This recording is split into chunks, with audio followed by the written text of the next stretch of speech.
How to pass National 5 Art and Design. So firstly, we're just going to look at the course breakdown. For National 5, the modifications still remain in place from COVID. So we have the component parts, we have the question paper, the expressive portfolio, the design portfolio.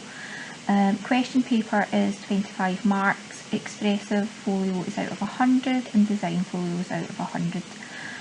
So we can see just at the side that works out 20%, 40%, 40%, and these are all added together to give you your banding grade. So for the question papers, candidates will choose to respond to either the expressive art studies or the design studies section. This makes the question paper out of 25 marks, which is then scaled up to 50 to retain the 20% for this component. The time allocation will be reduced from 1 hour and 30 minutes to 1 hour, including reading time. So deadline dates. So folio deadline dates are extremely important, so it's broken down into your design folio, which the pupils are currently working on just now. So they started this in August. The final outcome for this is due on the 28th of October. Written prelim will be in November, date to be confirmed. There will be a cross assessment of queried levels the 3rd of November. Then we will move into our expressive folio, which will start on the 1st of November. Expressive deadline will be due on the 24th of March, and then there'll be a further written prelim on March again, date to be confirmed, and right at the end there'll be a cross assessment of queried levels 13th of March. The written exam will happen in May. So just to give you an idea of what a folio actually looks like, so design folio mounting and presentation. It consists of an A1 sheet of paper. You have your evaluation on your right hand side and your design brief on your top left, and then you work through your research, shape development, typography, thumbnail layouts, and then you move into your final piece, which is attached at the bottom, which can be an A3 or smaller. Presentation and mounting is part of the marking process, so it must be done properly to ensure that the best mark possible comes out of this. So we are pretty strict on how things need to be done. You're not allowed to use scissors, needs to be the paper cutter. We don't use glue to start with, we use blue tack and make sure everything is perfect before we make the final commitments to actually glue it down. So just so that you can see what it looks like, I'm going to show you some examples of design folios and expressive folios that got really good marks. So the first one we're looking at here is design, graphic design. It is missing the design brief and the evaluation. These were added on after the photograph, but it got 85 out of 100, so it was really well presented. So this is an A folio. So the design brief goes here, research images, research drawings, shape development, lettering, layouts, techniques which we go through, which is like printing, collage, ink and bleach, etc. And then your final piece is added in on your end paper, and then right at the end we do an evaluation which is worth 10 marks out of the 100, and that goes on your top right.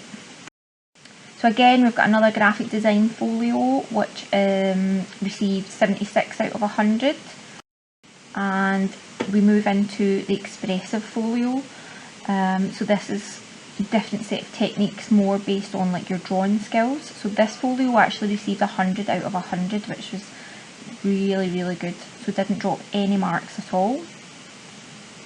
So we've got research drawings at the top, your development at the bottom, and then you move into the final piece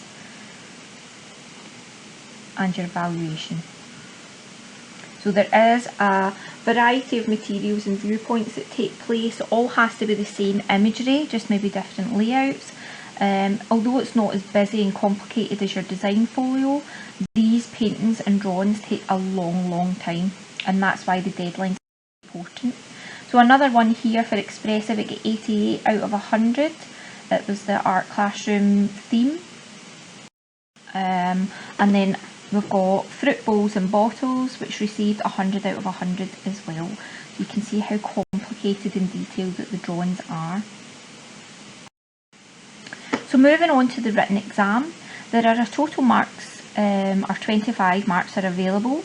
There are 2 questions, a 15 mark and a 10 mark. The first question will be about the expressive paintings that they have studied in class, and the second is the unseen question, which is an artwork that the pupils will have never studied at depth before. So just to give you an idea of what the mandatory question will look like, this has been pulled from past paper. The layout of these stay the same every year.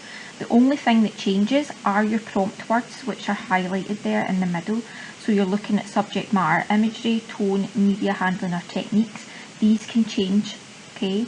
So there will always be 3 prompts, but they will be different every time that you're asked a question. This section is worth 8 marks. It then moves into asking you about the 2 artworks that gave you the most visual impact, give 2 justified reasons. So for this section, there is 2 marks awarded for this part, and you can't speak about any of the prompts that you have just spoken about previously.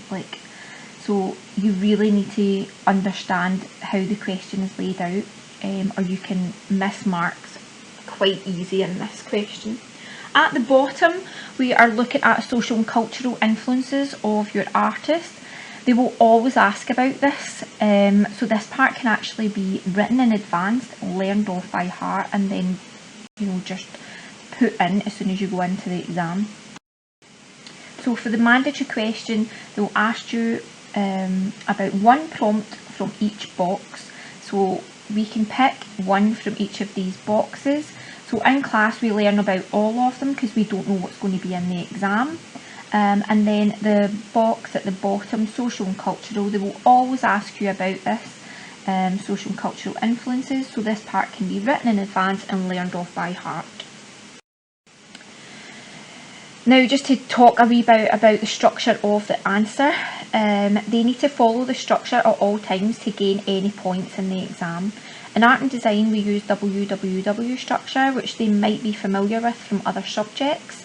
You must use what, where, why to gain 1 mark in your written paper. So that means you need to write at least 3 sentences to get 1 mark. So just to kind of show you how it evolves in the question, you're looking at what is the point that you are trying to make. You then have to describe, where do you see this? Okay, so can this be seen in the artwork? You're telling us whereabouts this is in the painting, and then you're explaining why has this artist done this, what effect does it have overall. So you must follow this every time to gain a mark. This slide here is really just to get pupils started, what, where, why. So we've got sentence openers. We tend to use this at the beginning so that they know how to structure it out. And eventually they don't need to look at it all the time, but we would have this up on the whiteboard in class. It's printed on their PowerPoint so that they have it at the beginning to help structure.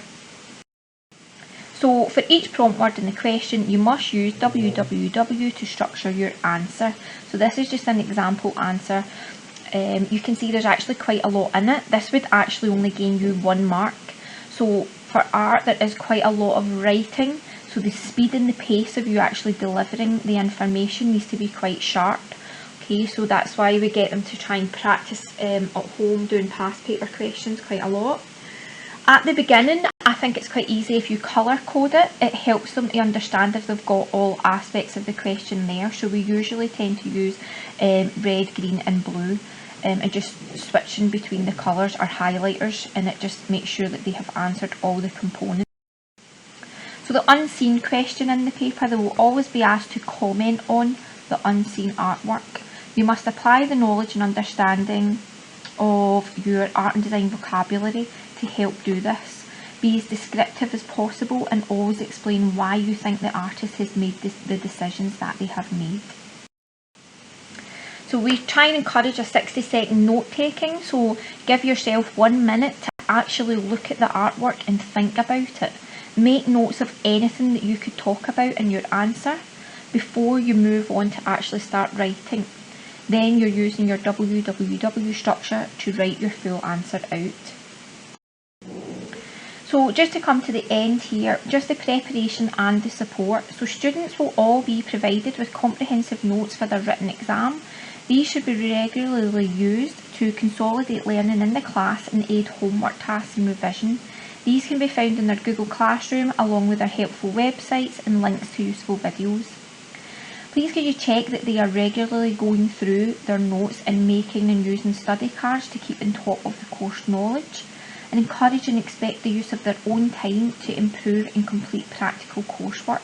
At this stage, practical coursework should be going home every week. So they've all been issued with folders with handles. These are easily accessible so that they can take practical materials home. So it's really important that they attend and support study sessions like Easter School, after school supported study when these become available. Please support us as we push your students to do their very best, insist on a good work ethic and are firm on completion of homework. This is hugely appreciated. We will inform you of any concerns over their progress as we go through our moderation events. But if there is anything at all, you can contact our Principal Teacher for Art and Design, who is Mr. Coulthart. If you have any questions or concerns regarding your child in this course so far, please contact the school or get in touch with us through email.